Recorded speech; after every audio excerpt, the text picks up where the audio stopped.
பஸ்காவை பலியிட வேண்டிய புளிப்பில்லாத அப்பப்பண்டிகை நாள் வந்தது. அப்பொழுது அவர் பேதுருவையும் யோவானையும் அழைத்து, நாம் பஸ்காவை புசிக்க ஆயத்தம் பண்ணுங்கள் என்றார்.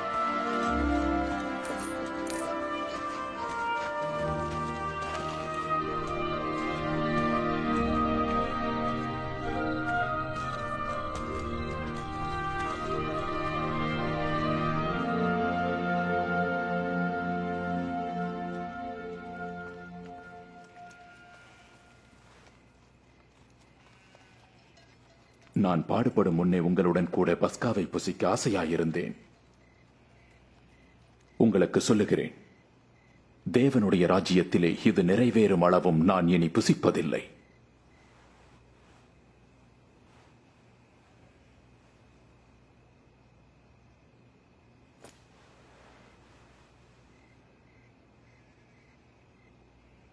என் தேவனாகிய கர்த்தாவே, சர்வலோக ராஜாவே, திராட்சை செடியிலிருந்து கனியை கொடுப்பவரே,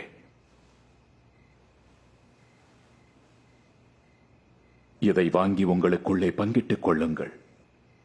தேவனுடைய ராஜ்யம் வருமளவும் இதை பானம் பண்ணுவதில்லை என்று உங்களுக்கு சொல்லுகிறேன்.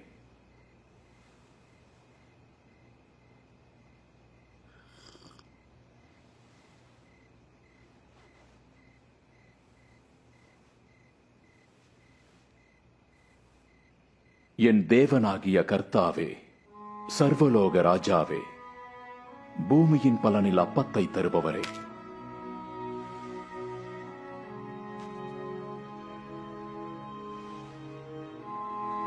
இது உங்களுக்காக கொடுக்கப்படுகிற என்னுடைய சரீரம்.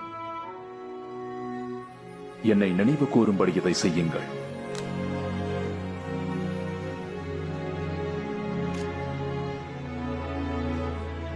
இந்த பாத்திரம் உங்களுக்காக சிந்தப்படுகிற என்னுடைய இரத்தத்தினாலாகிய புதிய உடன்படிக்கையாயிருக்கிறது.